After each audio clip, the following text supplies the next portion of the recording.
7. Barrett outside the switch. Doncic goes, oh, what a great step! And then he hammers it home. Broke his ankles. What's going on, guys? Welcome back to a brand new video. I hope you guys are doing well, and today I'm going to be talking about, are the Knicks moving in the right direction? Are they building the right culture, a winning culture, moving in the right direction of developing talent? And they're finally out of the state of mind like, okay, let's free up cap space. Let's trade away the players that have terrible contracts. Yes, it's great to free up cap space, but you have to quit relying on like, yes, we have Madison Square Garden. It's New York. Someone's finally going to take on the challenge. Are we over those days? Like, are we actually going to draft players and develop them and be patient with them and have a consistent, like, competitive team for the long run, if you know what I'm saying? And I feel like the Knicks are finally in that state of mind.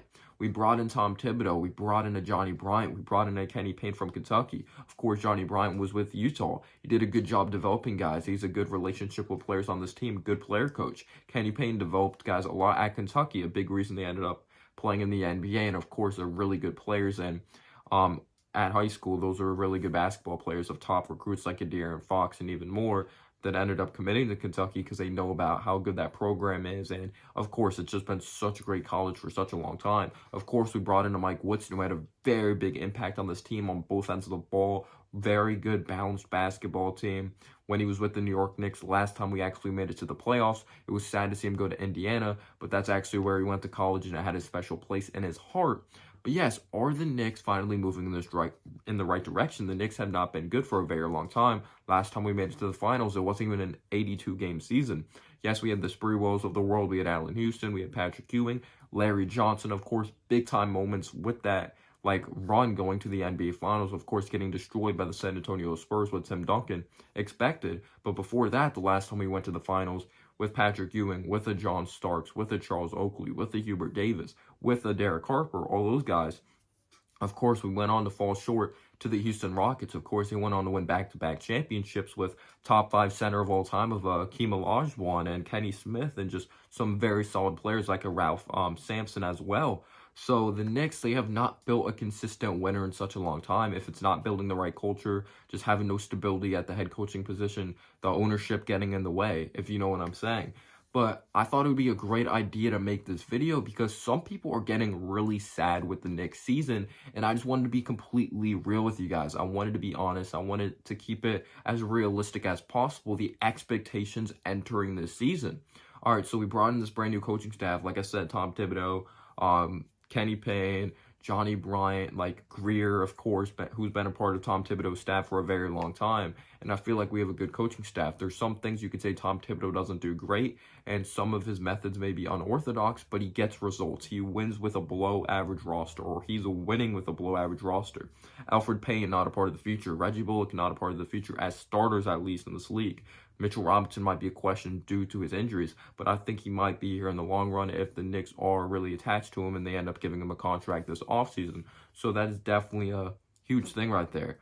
But just like, what were the expectations entering the season? Improvement, improvement, improvement. That's what we've wanted to see. Like, we can't get any worse. And we always said that to ourselves as Knicks fans, but somehow we still managed to get worse every single year, and it was just abysmal.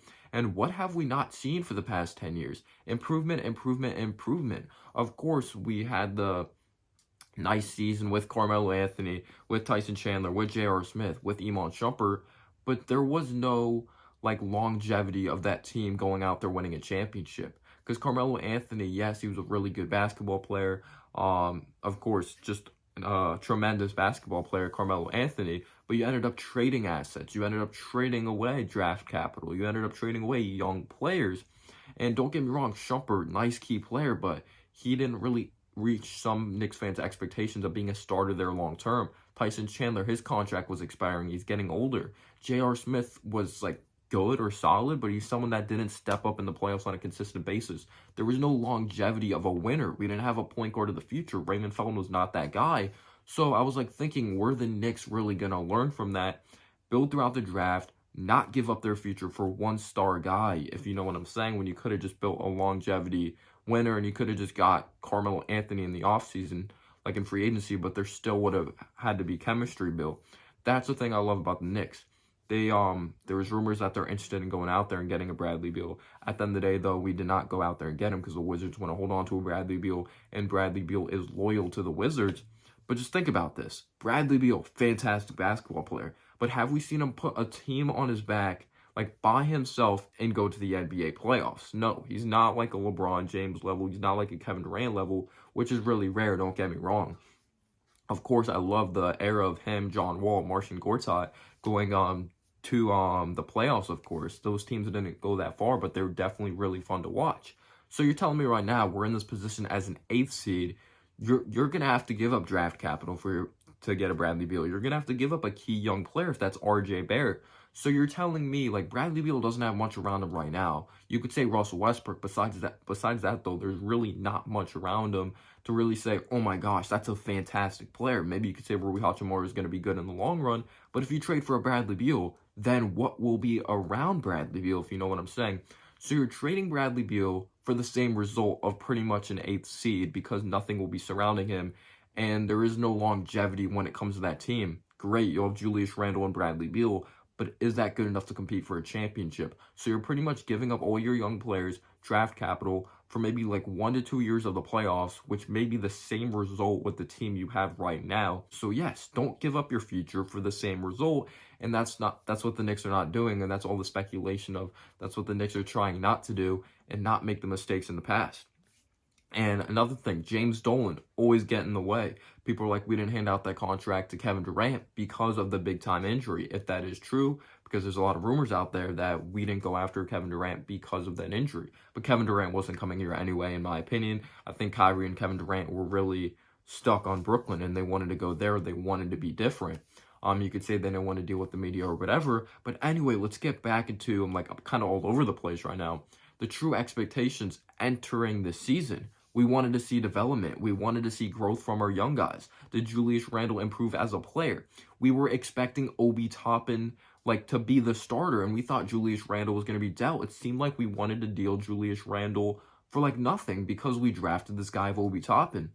But what did Tom Thibodeau do?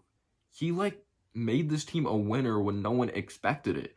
You're telling me this team would be in playoff contention with Elfrid Payton, Julius Randle, who was the most hated player in New York last year, RJ Barrett, one of the most inefficient rookies, even though he showed really good flashes, Mitch, who can't stay in foul trouble, he's all of a sudden matured his game. You're telling me that team's going to be in playoff contention? So I feel like the expectations have been raised so high because we're winning and we're improving completely out of nowhere for some people. Some people thought we're going to just be awful and we're just going to see the young guys improve. That's all we wanted. We wanted to see RJ get better, Mitch get better, Randall hopefully mature his game, see the development of Obi or something, and see what he could bring to the table.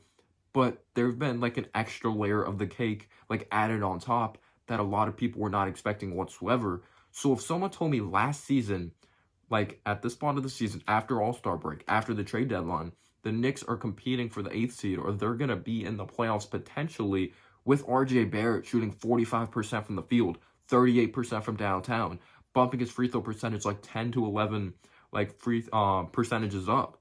He's gone better on defense, still has some work to do. His playmaking's better. He's making certain plays in transition we didn't see this past season. He's averaging 17 points per game, has bumped his points per game up 3, and he's a way different basketball player. Julius Randle made an all-star team.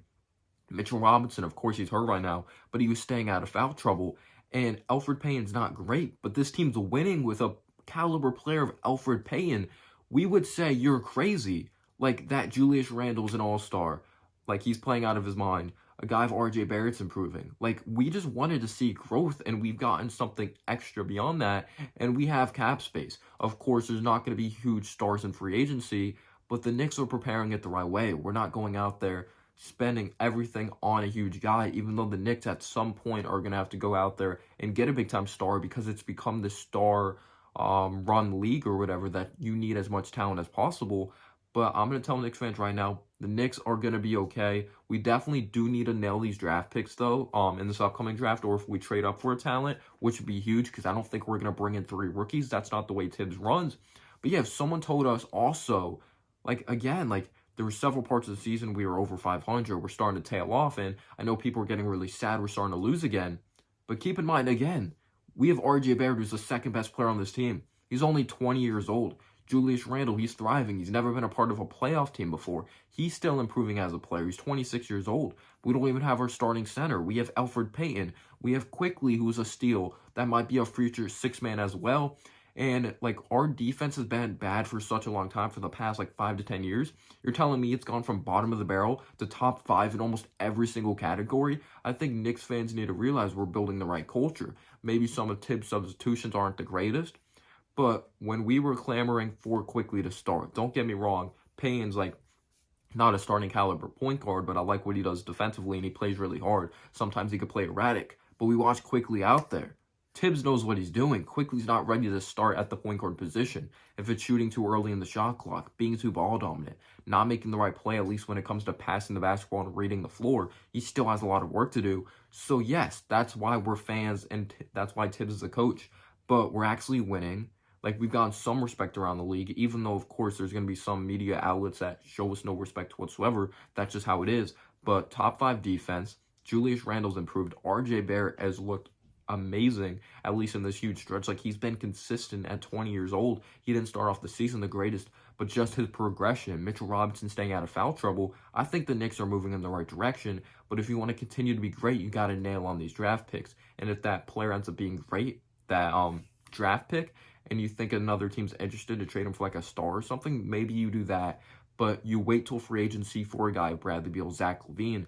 So of course there's still contracts that have to be worked out, but we have the cap space, so you could sign RJ to the max like after next season if you're confident in him being a part of the future. If it's a Mitch, or you might even want to trade up on draft night for a different center. This team still needs a point guard and needs another wing. So I think Bullock could be a nice bench piece, but I don't know if he's a starter for us in the long run. But I really think the Knicks are moving in the right direction. You build the right culture, maybe a guy of LaVine, maybe a guy if Beal does want to be a part of the Knicks, like when they are free agents. And then that way, you have RJ, you have Randle, if you want to stick with Randle and give him the max. You have a Bradley Beal, like all those guys together, and you waited, and you didn't have to give up the huge package or all the young guys, the future, for one player when you could just spend on them in free agency when you have the cap space. But let me know down below, have the Knicks reached your expectations? Did you have a different insight out like after this video? But thank you guys so much for the great amount of support. And as always, guys, have a humble day or night. Peace out, yo.